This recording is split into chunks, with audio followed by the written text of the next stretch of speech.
Aku berasal dari sebuah kampung kecil yang terletak di pelosok Pulau Jawa. Seperti kebanyakan kampung pada umumnya, suasana di tempat tinggalku begitu damai dan tentram. Penduduknya ramah, saling mengenal satu sama lain, dan menjunjung tinggi nilai-nilai agama. Namun, di balik ketenangan itu, ada sebuah kisah yang hingga kini masih membekas di ingatanku.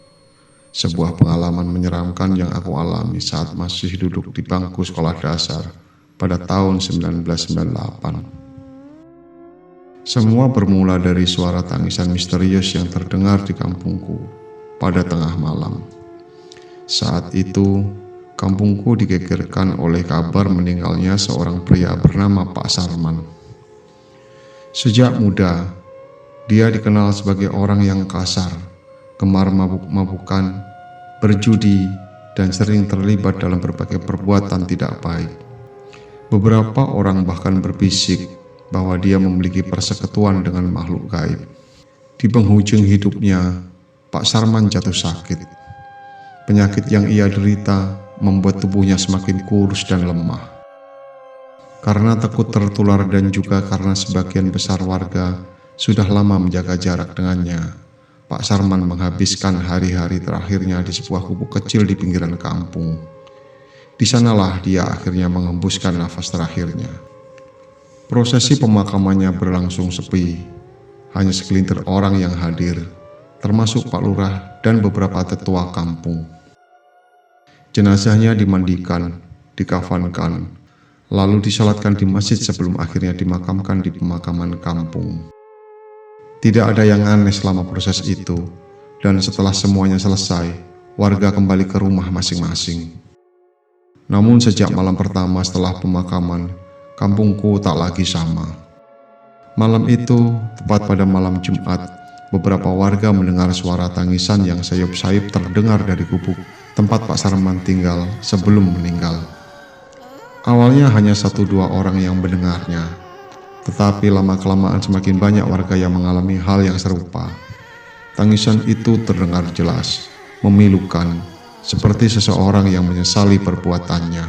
Beberapa warga berspekulasi, mungkinkah itu arwah Pak Sarman yang tidak tenang? Atau jangan-jangan tanah menolak jasadnya? Sementara itu, Pak Lurah mencoba menenangkan warga dan mengajak beberapa orang, termasuk seorang ustadz, untuk mengecek ke gubuk tersebut. Namun, mereka tidak menemukan apa-apa. Gubuk itu kosong, gelap, dan tidak ada tanda-tanda keberadaan makhluk gaib ataupun manusia. Meskipun begitu, kejadian aneh terus berlanjut. Suara tangisan semakin sering terdengar, bukan hanya dari gubuk, tetapi juga dari sekitar rumah-rumah warga. Bahkan, ada beberapa yang mengaku melihat sosok putih melompat-lompat di tengah malam. Saat itu aku masih kecil, hanya bisa mendengar cerita dari orang-orang dewasa. Bapak dan ibu melarangku keluar malam. Setiap malam aku hanya bisa menutup telinga dengan selimut, berharap suara tangisan itu tidak terdengar di kamarku. Suatu malam, warga yang sudah tidak tahan lagi akhirnya berinisiatif untuk melakukan ronda malam. Mereka berencana mencari tahu dari mana suara tangisan itu berasal, dan jika memungkinkan, menangkap makhluk yang telah mengganggu kampung kami. Aku yang penasaran diam-diam keluar rumah. Awalnya aku hanya ingin mengintip dari kejauhan, tapi tanpa sadar, kakiku membawa semakin jauh dari rumah. Aku berpikir jika suara tangisan itu berasal dari gubuk Pak Sarman, maka rombongan warga pasti ada di sana. Jadi, aku pun berjalan ke arah gubuk tersebut. Sesampainya di sana, aku terkejut. Tidak ada seorang pun. Gubuk itu sunyi, gelap, dan terasa lebih dingin dari biasanya. Jantungku mulai berdegup kencang. Aku mencoba memanggil, tapi suaraku hanya bergema tanpa ada jawaban. Kemudian, sebuah suara isakan pelan terdengar di dekatku. Tubuhku langsung membeku. Perlahan aku menoleh ke sumber suara itu. Di atas atap gubuk ada sesosok putih dengan wajah yang menunduk. Aku tak bisa melihat wajahnya dengan jelas, tetapi tubuhnya bergetar, seperti sedang menangis. Aku ingin berlari, tapi kakiku terasa begitu berat. Sosok itu mulai bergerak. Ia perlahan mengangkat kepalanya. Matanya menatap langsung ke arahku. Aku ingin berteriak, tapi suara seakan tercekat di tenggorokan. Sosok itu mulai mendekat. Tangisannya semakin keras dan memilukan. Aku merasakan hawa dingin yang menjalari tubuhku. Saat itu, aku benar-benar merasa tidak berdaya. Sosok itu semakin dekat. Wajahnya kini bisa kulihat dengan jelas. Ya, itu wajah Pak Sarman. Aku tidak ingat apa yang terjadi setelahnya.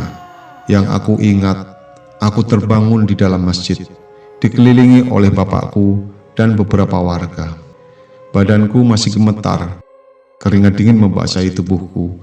Aku merasa sangat lelah dan kepalaku pening. Bapakku segera memelukku erat. "Kamu kenapa bisa ada di sana?" tanyanya dengan nada cemas. Aku hanya bisa terdiam. Semua yang kulihat tadi masih terasa nyata. Sosok pocong itu, wajahnya yang mengerikan, tangisannya yang memilukan. Aku dirawat di rumah selama beberapa hari. Demam tinggi menyerangku, dan setiap kali memejamkan mata, aku selalu melihat wajah Pak Sarman. Aku merasa begitu takut hingga akhirnya seorang ustadz kampung datang untuk membacakan doa dan memberikan air yang telah didoakan. Perlahan, aku mulai membaik.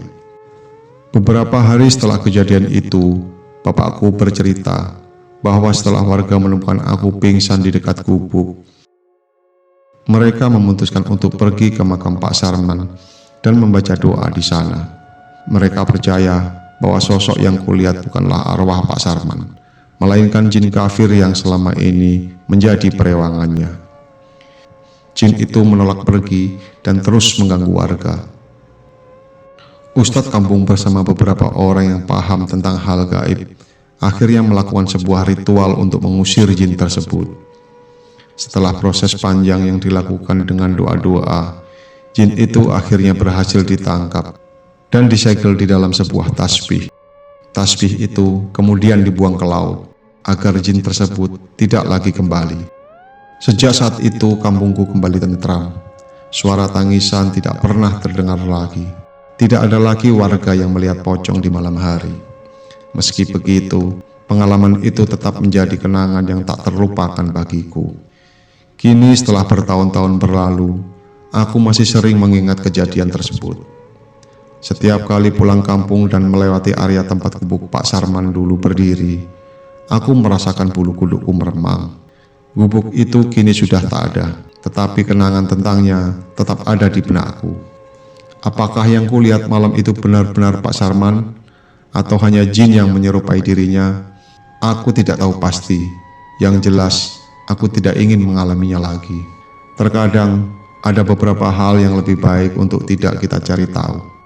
Karena begitu kita melangkah terlalu jauh ke dalam kegelapan, kita mungkin tidak akan bisa kembali dengan utuh.